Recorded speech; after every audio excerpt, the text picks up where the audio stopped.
పంచ చరిత్ర అన్న. వందనాలు వందనాలు వివేకానంద, ఈ ధరిత్రిపై చెరపలేని జ్ఞానపు నంద. విశ్వమంత భారతీయ విలువల పంట, వ్యక్తిత్వ వికాస ఋషి వివేకానంద.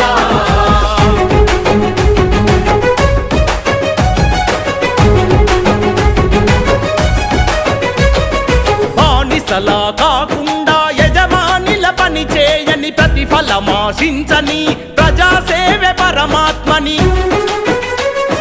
పడిలేచే కెరటాన్ని ఆదర్శంగా చూడమని, మందల ఒకరివిగాక వందల ఒకరివి కమ్మ.